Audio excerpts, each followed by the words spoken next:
Baseline. What do I want from a wireless microphone? Low self-noise, reliability, ease of use. If on top of that, the price tag is decent, it might make it into the camera bag. So let's check out whether the wmic T1 from Synco checks all the boxes.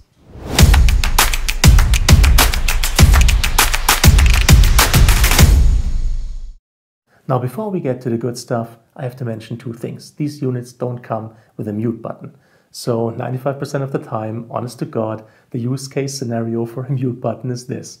You have them all rigged up, and they need to go to the restrooms, they want their microphones muted.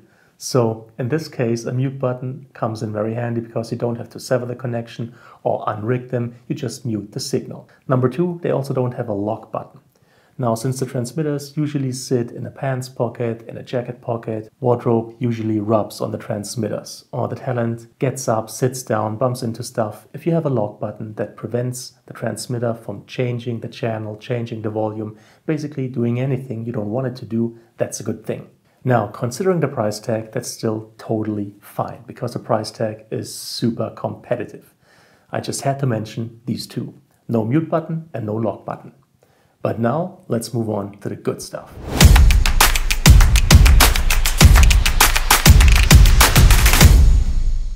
Part 1, raw signal quality. Main ingredient, as far as I'm concerned, is low self-noise.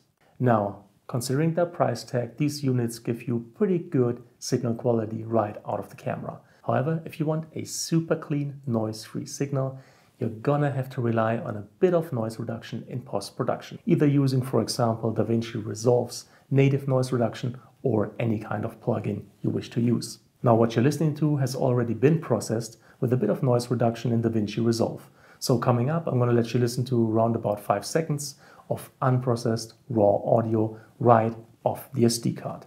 Here it goes.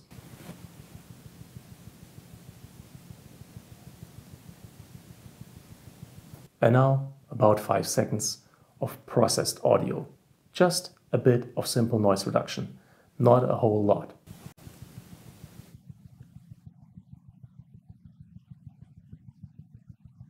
But since this is a super budget option, having to apply that tiny little bit of noise reduction is okay in my book. And I have to say, it cleans up really, really nicely. Probably the reason being is that inside these units, there's already some digital processing and some active noise cancellation going on, so the algorithms have an easier time of pulling out the rest. Now, just real quick, how is this set up? What you're listening to right now? Transmitter, volume 5, which is the maximum. Receiver, volume 5, which is the maximum. Internal pregains of the Sony a7 III that I'm using to record right now, set to 1. And then standard DaVinci Resolve noise reduction to get the sound, the audio you're listening to right now. Just for fun, here's a quick audio comparison between the wmic T1 and my standard go-to mic, the Rode Link Filmmaker Kit. So I'm currently wearing both. And I'm just going to read from my cheat sheet to give you an idea of how much difference there is between the wmic T1 and the Rode Link Filmmaker Kit, which is more than twice the price. So, wmic T1, here we go. What do I want? Low self-noise, ease of use, reliability. What's cool? Digital signal processing, real-time noise reduction, very compact lightweight form factor, cable for use with mobile devices, dedicated storage bag, and super low price. Now, Rode Link Filmmaker Kit. What do I want? Low self-noise, ease of use, reliability. What's cool about it? Digital signal processing, real-time noise reduction, very compact lightweight form factor, dedicated cable for use with mobile devices, extra storage bag, and a very low price tag. So what you heard from the Rode Link Filmmaker Kit is straight out of camera, unaltered in post-production, Rode roughly 2.5 times the price of the wmic T1.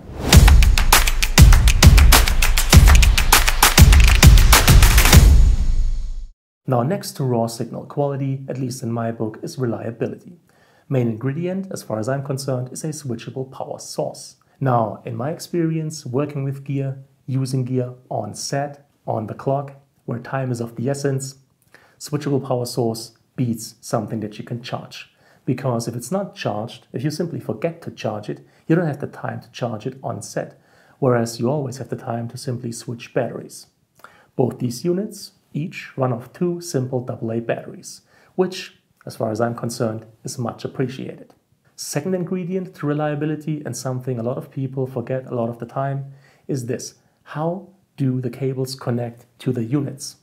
In this case, it's a screw-in mount, which is absolutely the best mount you can have, because should you get into troubleshooting for whatever reason, it's one less thing to worry about.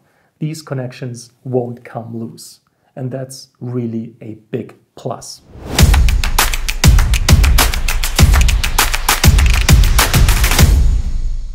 The more easy gear is to use, the better. Not just because you're faster using it, but a lot of times you have to explain how this works to somebody else, an assistant for example, and the easier that process is, the better for everybody involved.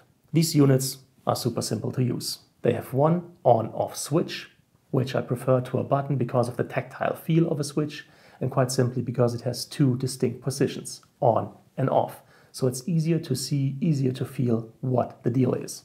Once you turn the units on, long press the channel button, match the channels. Just use the one that gives you the least amount of noise, the least amount of interference, which usually should be all the channels. However, there is a total of 16, I believe, you can choose from. Just match those up and you're good.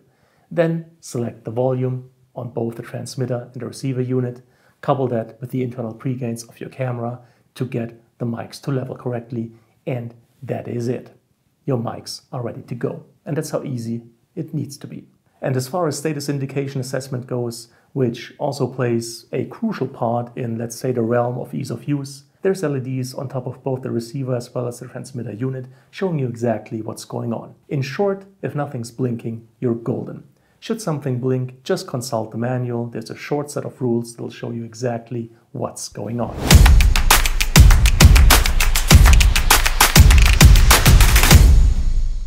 The form factor is very compact. I'm using the Rode Filmmaker Kit as my A setup when it comes to wireless microphones, and I thought this one was pretty compact and lightweight, but the wmic T1 is even compacter and even more lightweight, which just makes it fun to use. They have included a dedicated cable, which makes these units usable with mobile devices that need a 3.5mm 4-pole input, so you can use this with your smartphones and tablets, which is pretty awesome. Also, much appreciated, these units ship with their own dedicated carry bag. So once you have to pack the gear, that's one less thing to worry about, which is awesome.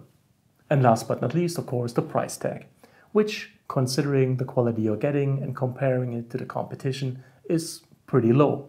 I mean, they're basically undercutting the competition in price. So I think it's a bang for your buck product, especially if you're okay with applying a bit of noise reduction in post.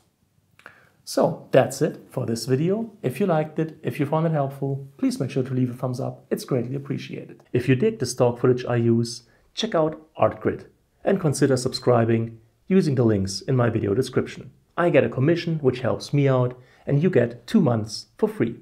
If you like the music I'm using, check out Artlist. Same deal. I get a commission that helps me run the channel, and you're getting 2 months of Artlist for free. Should you be interested in any of the gear that I'm using, check out my kits on kit.co or the video description for gear relating to this specific video. Any kind of comment or feedback is welcome, and I'll try to answer as quickly as possible. All the tech that I've used in this video is linked in the description. As always, thank you so much for your time, thank you for watching, and hopefully see you again soon.